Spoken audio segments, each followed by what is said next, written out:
బాపట్ల జిల్లా చీరాల ముక్కోణం పార్క్ సెంటర్లో ఉన్న భారతరత్న డాక్టర్ బాబాసాహెబ్ అంబేద్కర్ విగ్రహానికి రాజ్యాంగ ఆమోద దినోత్సవం సందర్భంగా ఆయన విగ్రహానికి పూలమాలలు వేసి నివాళులర్పించారు. దళిత మహాసభ రాష్ట్ర అధ్యక్షులు మాచవరపు జూలియన్, మేరిక రమేష్ బాబు, బాబురావు, మల్లెల బుల్లిబాబు, చుండూరు వాసు తదితర నాయకులు.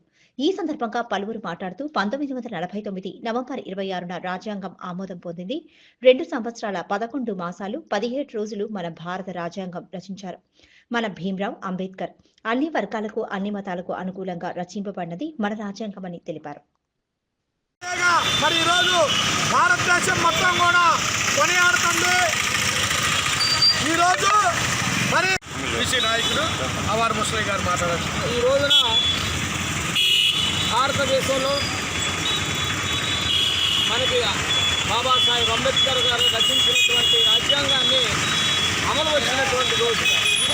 150 కోట్ల జనం ఉన్నటువంటి కోట, 150 కోట్ల మంది ఆ రాజ్యాంగానికి లోబడి మరి తగు నిర్ణయాలు, పరిపాలనా విధానం, మరి అసెంబ్లీలు కానీ, శాసన మండలులు కానీ, రాజ్యసభ కానీ, మరి పార్లమెంటు కానీ వ్యవస్థ సక్రమంగా నడుస్తుంది అంటే అది ఆనాడు అంబేద్కర్ గారు రాసినటువంటి విధి విధానాల వల్లే.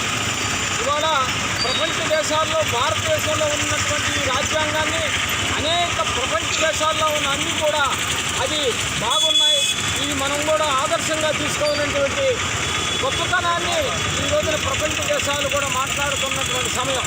అలాంటి మహనీయుడు అంబేద్కర్ గారు రచించినటువంటి ఈ యొక్క భారతదేశంలో ఈ రాజ్యాంగ వ్యవస్థలో మనమంతా ఉంటూ ముందుకి ఈ యొక్క పరిరక్షణ చేయాలా. రాబోయేటువంటి కాలంలో ఈ రాజ్యాంగానికి తూట్లు పడిసే నిర్ణయాలు ఏదైనా కేంద్ర ప్రభుత్వం తీసుకుంటే అది మనమంతా ఒకటై ఎదురించి పోరాడాలని చెప్పి అందరికీ విజ్ఞప్తి చేసి సెలవు తీసుకున్నాం. Thank you.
ఈరోజు భారతదేశానికి రాజ్యాంగాన్ని ఆమోదించిన దినం.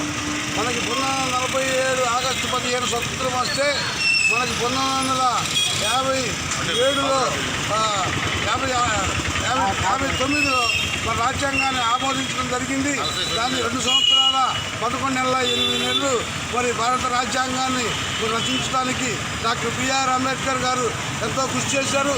రాజ్యాంగానికి 8 మంది కమిటీ వేస్తే 8 మంది కూడా ఎవరు సహకరించకపోతే డాక్టర్ బిఆర్ అంబేద్కర్ ఒక్కరే తన భుజస్కంధాల మీద వేసుకొని ఈ భారతదేశంలో కులాలు, మతాలు, అనేక వర్గాలుగా ఉన్నటువంటి ఈ జన సమీకరణకు మరి ఏ అవసరాలు ఎలా తీర్చాలో అనే దాని మీద భారతదేశంలోనే కాక ఇతర దేశాల యొక్క రాజ్యాంగాలన్నింటి కూడా అవకాశం పోసుకొని వాటిల్లో మన భారతదేశానికి ఏం ఉపయోగపడతాయో అటువంటి అంశాలను తీసుకొని భారతదేశానికి ఒక రాజ్యాంగం ఇవ్వడం జరిగింది. రాజ్యాంగం రానప్పుడు ఈ దేశంలో అనువాదం కుల వ్యవస్థతోటి అంతరాంతరంతో అనేక బాధలు పడుతున్న ఈ జనానికి నిఘంటులాగా భారత రాజ్యాంగాన్ని వచ్చి భారత రాజ్యాంగం ద్వారా ఈరోజు ప్రభుత్వం ఎలా నడుస్తున్నా, మరి సైన్యం ఎలా పరిపాలించాలి, మరి ప్రధానమంత్రి ఎలా ఉండాలి, పార్లమెంటు సభ్యులు ఎలా మాట్లాడాలి, వాళ్ళకున్న అధికారాలేంటి, వీటన్నిటి కూడా భారత రాజ్యాంగంలో డాక్టర్ బిఆర్ పొందుపరిచాడు.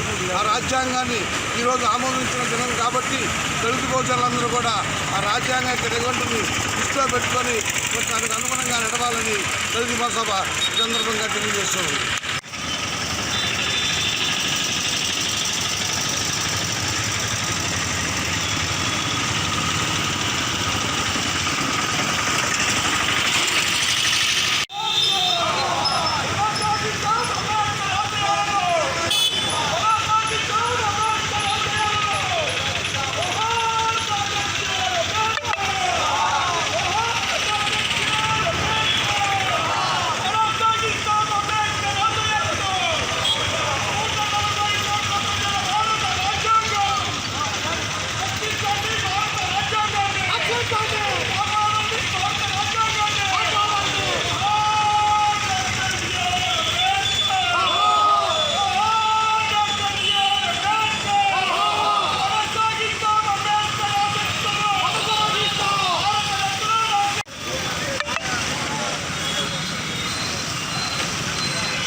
సూచనలను ఫాలో అవ్వాలని ఆ రోజు అంబేద్కర్ గారు చెప్పిన విధంగా, రాసిన విధంగా ఈరోజు భారత రాజ్యాంగం నడుస్తుంది.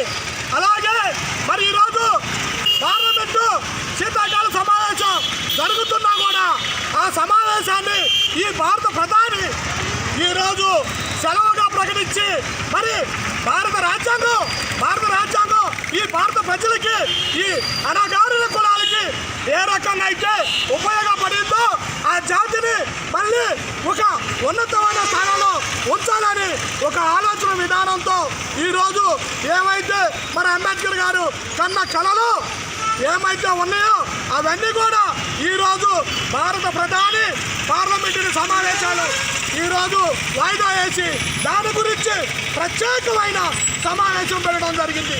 మరి ఎవరైనా సరే ఈ కాన్స్టిట్యూషన్ని ఎవరు ప్రధాని అయినా, ఎవరు ముఖ్యమంత్రి అయినా ఇది కొనసాగించాలి తప్ప దీని గురించి మరి ఏ ఒక్క మాట మాట్లాడినా ఆ ప్రభుత్వాలు, ఆ రాష్ట్రాలు, ఈ దేశం కోసాలు కదిలిపోతాయి. కాబట్టి ఈ చిన్న విషయం తెలుసుకోలేక మరి మందా కృష్ణమాదిగా అజ్ఞాని తెలియక ఈ రాజ్యాంగం గురించి చదవక నాకు కొంతవరకే కావాలి, నేను ఈ కొద్దిగా తింటాను అని ఆశపడి పెత్తందారుల దగ్గర పోయి వాళ్ళ కాళ్ళు పట్టుకొని ఇది వర్గీకరణ చేయని అడుగుతున్నాడు ఒక మూర్ఖుడు. మరే ఇది జాతి మొత్తానికి, బడుగు బలహీన వర్గాలకి కావాల్సిన ఒక రాజ్యాంగాన్ని నువ్వు దీన్ని వైలేషన్ చేయబట్టావా? ఏ రాష్ట్ర గవర్నమెంట్కి, ఏ దేశానికి కూడా లేదు, సుప్రీంకోర్టుకి కూడా లేదు, కోర్టులు కూడా ఇవి సబ్జెక్టులో పట్టి. కాబట్టి ఇప్పుడైనా బ్రదరు నువ్వు తెలుసుకొని ఇది జాతి మొత్తానికి ప్రయోజనకరంగా ఏదైతే ఉంటుందో అది మాట్లాడి మన ప్రయోజనాలు ఇంకా పెంపొందించుకోవాలని ఆలోచన చేయాలి తప్ప ఇలాంటి నీచమైన, కూర్చోమైన, తెలియని అజ్ఞాని విధానం నువ్వు మాట్లాడొద్దని ఈ సందర్భంగా తెలియపరుస్తూ జోహార్ డాక్టర్ బిఆర్ అంబేద్కర్, జోహార్ డాక్టర్ బిఆర్ అంబేద్కర్. వర్ధిల్లాలి కాన్స్టిట్యూషన్ డే, వర్ధిల్లాలి కాన్స్టిట్యూషన్ డే. ఆమోదించబడినటువంటి దినంగా మనం పండుగ చేసుకున్నాం. ఈ సందర్భంగా నెమరు వేసుకున్నాం. భారత రాజ్యాంగం అంటే గుర్తుకొచ్చేది కమిటీ కాదు, అంబేద్కర్ ఒక వ్యక్తి కాదు, ఒక శక్తి. ఆయన ఈ 140 కోట్లు ఆ రోజు రచించేటప్పటికి 30 కోట్లు జనాభా, వివిధ మతాలు, వివిధ కులాలు, ప్రాంతాలు, వివిధ సంస్థానాలు. భారతదేశం చిన్నాభిన్నంగా సంస్థానాలతోటి, మతాలతోటి, కులాతోటి, ప్రాంతాలతోటి, మూఢనమ్మకాలతోటి, కొన్ని వివక్షతో కూడినటువంటివి అనేకం అమల్లో ఉన్నటువంటి ఈ దేశాన్ని బహుమేధావి అయినటువంటి, బహుముఖ ప్రజ్ఞాశాలి అయినటువంటి అంబేద్కర్ గారు ఏంటి దేశంలో ఇటువంటి పరిస్థితి ఇంకే దేశాలన్నా ఉన్నదా, ఇక్కడేనా అని మొత్తం అధ్యయనం చేసి ప్రపంచ దేశాలు చూస్తే ఇక్కడున్న కుల వ్యవస్థ, వివక్షత, అసమానతలు, మూఢనమ్మకాలు ప్రపంచంలో ఎక్కడా లేదు. ఒకవేళ ఉంటే పేద దేశం, ధనిక దేశం, లేకపోతే ఆ తెల్లవాళ్ళు నల్లవాళ్ళు అనేటటువంటి ఉండగాని అంతకంటే ఘోరంగా ఉన్నటువంటి ఈ దేశాన్ని గాడిలో పెట్టాలి. ఒక సక్రమైన మార్గంలోకి తీసుకురాకపోతే ఇక్కడ అరాచకాలు పెరిగిపోతాయి, దౌర్జన్యాలు పెరిగిపోతాయి, బానిసత్వం పెరుగుతుంది, ఎప్పటికీ ఈ దేశం పైకి రాదు అని భావించి దీనికోసం ఒక గాడిలో పెట్టడం కోసం తన నాలెడ్జ్ మొత్తాన్ని, బుక్స్ అన్ని ప్రపంచ లైబ్రరీలు మొత్తం తిరిగి దీనికి ఒక మార్గం సుగమనం చేయాలని నాలెడ్జ్ గ్రహించి కుటుంబాన్ని వదులుకొని తన భార్య పిల్లలు అనారోగ్య బారిన పడి ఇదవుతున్నా కూడా నాకు ఈ దేశ ప్రయోజనాలే ముఖ్యంగా భావించి కుటుంబాన్ని వదులుకొని, ఆస్తిపాస్తులు వదులుకొని మరి వెళ్ళి గ్రహించినటువంటి ఈ మహోన్నతమైనటువంటి వ్యక్తి మొత్తాన్ని కూడా ఒక గాడిలో పెట్టి ఒక సక్రమైనటువంటి పద్ధతిలో ఆయన కమిటీలో 10 మంది ఉన్నప్పటికీ ఎవరు కూడా ఒక గంట పనిచేసిన దాఖలాలు లేవు. అనారోగ్యంతో, షుగర్ వ్యాధితో బాధపడుతున్నప్పటికీ కూడా ఆ షుగర్ వ్యాధితోటే ఆ ఇన్సులిన్ ఇంటిలోనే చేయించుకొని ఈ రాజ్యాంగాన్ని రచించడం కోసం ఎక్కడైనా చిన్న పొరపాటు జరుగుతుందేమో, ఈ పొరపాటు వల్ల రాబోయే కాలంలో నా దేశం ఇబ్బంది ఎదుర్కొంటుందని భావించి ఎంతో శ్రమించి ఈ మొత్తాన్ని 140 కోట్ల జనాభాని ఒక గాడిలో పెట్టినటువంటి మహోన్నతమైన వ్యక్తి. ఆయన ఆశయాలు కొనసాగిస్తామంటున్నాం కానీ ఆచరణలో పెట్టలేకపోతున్నాం. ఆయన ఒకటే చెప్పారు లాస్ట్లో, ఎంత మేధాశక్తితోటి రాజ్యాంగాన్ని రచించినా దాన్ని అమలుపరిచేటటువంటి వ్యక్తులు సక్రమైన మార్గంలో సరైన ఉద్దేశంతో అమలుపరచకపోతే ఎంత మహోన్నతమైనటువంటి రాజ్యాంగమైనా కూడా అది ఉపయోగం లేదు, ప్రయోజనం లేదు.